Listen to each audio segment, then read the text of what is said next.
আউযু বিল্লাহি মিনাশ শাইতানির রাজিম বিসমিল্লাহির রহমানির রহিম। মনোযোগ দিয়ে শোনো। আবু দাউদ শরীফের হাদিস। আবু দাউদ শরীফের মধ্যে হাদিসটি পাওয়া যায়। মনোযোগ দিয়ে শোনো, ধ্যান দিয়ে শোনো। আবু দাউদ শরীফে আসছে, হযরত আবু কাতাদা ইবনে রিবি রাদিয়াল্লাহু তাআলা আনহু বর্ণনা করেছেন। হযরত আবু কাতাদা রাদিয়াল্লাহু তাআলা আনহু বর্ণনা করেন যে রাসূলুল্লাহ সাল্লাল্লাহু আলাইহি ওয়াসাল্লাম বলিয়াছেন, আল্লাহ তাআলা বলিতেছেন। রাসূলুল্লাহ সাল্লাল্লাহু আলাইহি ওয়াসাল্লাম আমাদেরকে বলছে, উম্মতকে বলছে, সাহাবাদের মাঝখানে আল্লাহ তাআলার ইরশাদ। রাসূলুল্লাহ সাল্লাল্লাহু আলাইহি ওয়াসাল্লাম বলছে যে আল্লাহ তাআলা আমাকে বলেছে, আর রাসূলুল্লাহ সাল্লাল্লাহু আলাইহি ওয়াসাল্লাম আমাদেরকে বলছে, সাহাবাদেরকে বলছে, আমাদেরকে বলছে। রাসূলুল্লাহ সাল্লাল্লাহু আলাইহি ওয়াসাল্লাম বলছেন যে আল্লাহ তাআলার ইরশাদ, আল্লাহ তাআলা বলেছেন, আমি তোমার উম্মতের উপর 5 ওয়াক্ত সালাত ফরজ করিয়াছি। আল্লাহ তাআলা নবীজিকে বলছে, হে মুহাম্মদ, ইয়া রাসূলুল্লাহ, হে আমার হাবিব। আল্লাহ নবীজিকে অনেক সুন্দর সুন্দর নাম দিয়ে ডাকতেন। হে আমার নবী, হে আমার রসুল, আমি তোমার উম্মতের উপর 5 ওয়াক্ত নামাজ ফরজ করিয়াছি এবং আমি এই দায়িত্ব গ্রহণ করিয়াছি। আল্লাহ বলছে মুহাম্মদ সাল্লাল্লাহু আলাইহি ওয়াসাল্লামকে, আমি তোমার উম্মতের উপর 5 ওয়াক্ত নামাজ ফরজ করিয়াছি আর আমি এই দায়িত্ব গ্রহণ করিয়াছি। আল্লাহ দায়িত্ব নিয়েছে 5 ওয়াক্ত নামাজ আদায় করনেওয়ালাদের জন্য। যে ব্যক্তি এই 5 ওয়াক্ত নামাজকে সময় মতো আদায় করিবার ইহতেমাম করিয়া আমার নিকট আসিবে, যে ব্যক্তি, আল্লাহ তাআলা নবীজি সাল্লাল্লাহু আলাইহি ওয়াসাল্লামকে বলছে, তোমার উম্মতের মধ্যে যে ব্যক্তি 5 ওয়াক্ত নামাজের ইহতেমাম করিয়া 5 ওয়াক্ত নামাজ আদায় করবে এবং ওই অবস্থায় ইহতেমামের সঙ্গে নামাজ পড়তে পড়তে আমার কাছ পর্যন্ত আসিবে, অর্থাৎ মৃত্যুবরণ করিবে, এমন ব্যক্তির জন্য, এই ব্যক্তির জন্য যে 5 ওয়াক্ত সালাত আদায় করতে করতে ইহতেমামের সঙ্গে সময় মতো আদায় করবে 5 ওয়াক্ত নামাজ, এই অবস্থায় মৃত্যুবরণ করবে, আল্লাহ বলছেন আমি তাহাকে বেহেশতে প্রবেশ করাইব, আমি তাহার জন্য জান্নাতের দরজা খুলে দেবো, জান্নাতবাসী বানিয়ে দেবো। বেহেশতে প্রবেশ করবে ওই ব্যক্তি যে সময় মতন 5 ওয়াক্ত নামাজ সালাত আদায় করবে।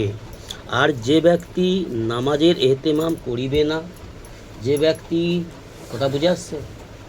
যে ব্যক্তি মানে বুঝো, তুমি আমি, আজকের দিনে যত মুসলমান নামে পরিচিত যারা, তাদের মধ্যে বিশেষ করে, কেন আমরা উম্মতে মুহাম্মাদি, তাই না?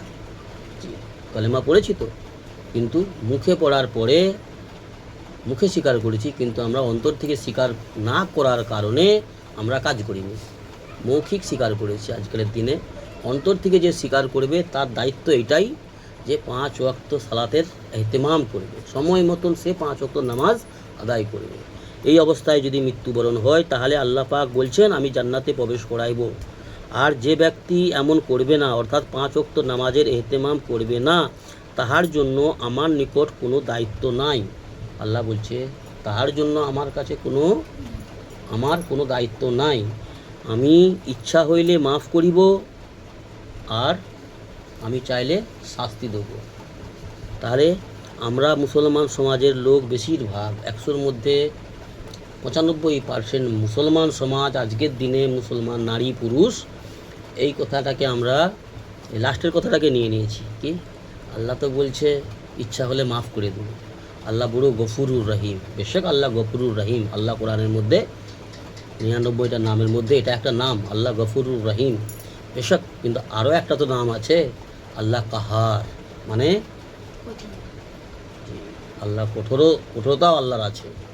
এই নয় যে আমি সারা জীবন মনমানি করব, নাফরমানি করব, আল্লাহর নাফরমানি করব, সুদের ব্যবসা করব, মদ গিলব আর গীবত করব, আল্লাহর হুকুমের ধার ধারবো না, রাসূলুল্লাহ সাল্লাল্লাহু আলাইহি ওয়াসাল্লামের সুন্নতের ধার ধারবো না, রাসূলুল্লাহ সাল্লাল্লাহু আলাইহি ওয়াসাল্লামের সুন্নতকে একদম ধুয়ে মুছে সাফ করে দেবো, বেদিনদের মতন, কাফিরদের মতন জীবন কাটাবো।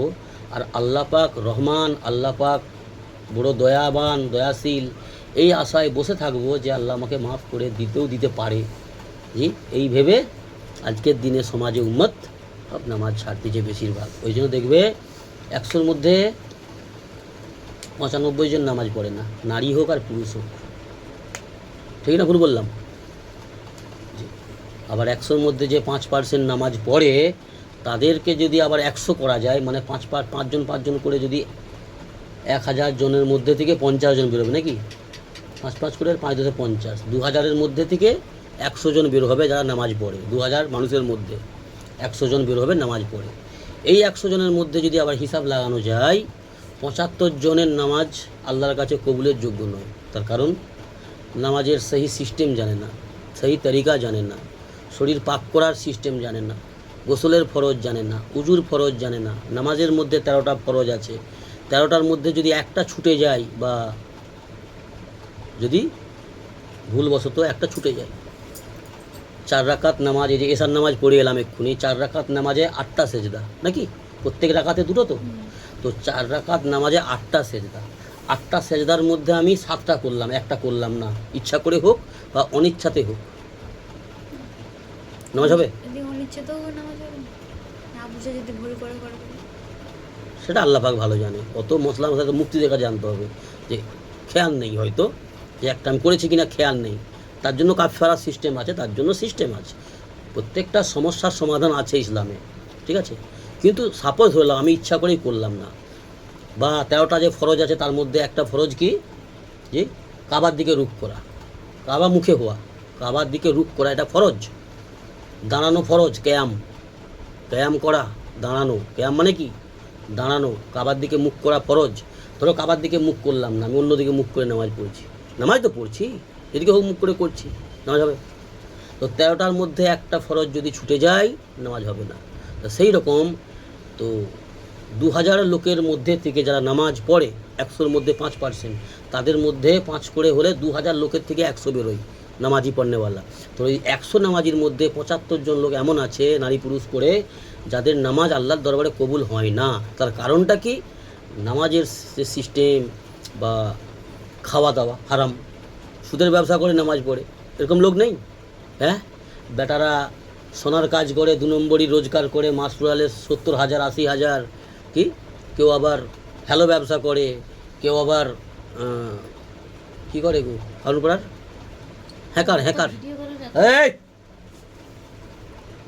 বিভিন্ন রকমভাবে মানুষ হারাম রোজগার করে, আর সেই রোজগারকে খেয়ে দে আমি বাপ নামাজ পড়ছি, বিশাল একদম দরবেশ সেজে গেছি, নামাজ হবে? আমি আমার কথাই বলছি। তাহলে এইরকম পরিস্থিতি। আর বাকি যে 25% আলহামদুলিল্লাহ হয়তো তাদের ভালো আছে। এইবারে আমাদেরকে সবাইকে চেষ্টা রাখতে হবে যাতে করে কবুলিয়াতের যোগ্য, যে নামাজ আল্লাহর কাছে গ্রহণযোগ্য হবে, যে নামাজের দ্বারা আমার আল্লাহ খুশি হবে, যে নামাজের দ্বারা আমার নিজের লাভ হবে, এইরকম নামাজ আদায় করতে হবে ইখলাসের সঙ্গে, খুশবুজুর সঙ্গে। হারাম ভক্ষণ করা থেকে বাঁচতে হবে, হালাল খেতে হবে এবং হারাম পন্থা ছাড়তে হবে। জি, এইরকম নেক আল্লাহর গোলাম হতে হবে, তারপরে আল্লাহর হুকুম পুরা করতে হবে। তাহলে আল্লাহ পাক আমাদের উপরে দয়া যদি করে, আলহামদুলিল্লাহ, আমাদের নেকির ভিত্তিতে আমরা জান্নাতে যাওয়ার যোগ্য রাখতে পারবো না, যদি আল্লাহ রহম করে। তো আল্লাহ যদি রহম করে, যারা নামাজ পড়ে না 5 ওয়াক্ত, তাদের উপরে আল্লাহ যদি রহম করে মাফ করেন, আল্লাহ করতে পারে, আল্লাহ গফুরুর রহিম বেশক, কিন্তু আল্লাহ কাহারও, আল্লাহ পাক জুলুম করনেওয়ালা নয়, আল্লাহ জালিম নয় যে জুলুম করবে, যে যেমন করবে তার বদলা আল্লাহ তাকে তেমন দেবেন, আল্লাহ বলেছে। জি, এই নয় যে সারা জিন্দগি আল্লাহর হুকুম নবী সুন্নত মানলো আর তাকে আল্লাহ জাহান্নামে নিক্ষেপ করবে, এটা আল্লাহ করবেন না। কেন? এটা জুলুম হয়ে যাবে না। আল্লাহ জুলুম করবে না, আল্লাহ জালিম নয়, আল্লাহ ইনসাফ বিচার করেন। জি হ্যাঁ, কেউ সারা জীবন নাফরমানি করলো, হয়তো তার শেষের দিকে সে হয়তো 1 সপ্তাহ আগে সে হয়তো ভালো হলো, দিন ইসলামের আমল করছে, আল্লাহর হুকুম নবী সুন্নত মানছে, আল্লাহ এরকম বান্দাকে মাফ করে দেবেন, এটা আল্লাহ পাকের ওয়াদা আছে। তো সেই সুযোগটা, এটা পাবো কিনা আমরা আমাদের মধ্যে কেউ সেই সুযোগটা পাবো কিনা, যে হ্যাঁ মরার 10 দিন আগে 15 দিন আগে আমি ভালো হয়ে যাব, এরকম ভাগ্য পাওয়াও তো একটা ব্যাপার আছে, পাবো কিনা সেটা তো আমার জানা নেই, তাই না? তো ওই জন্য আমাদেরকে দিন ইসলামের জ্ঞান এবং দিন ইসলামের এলেম হাসিল করতে হবে, এবং নেক আমল করতে হবে। আল্লাহ আমাদের সহি বুঝ দান করুন, আল্লাহুম্মা আমিন।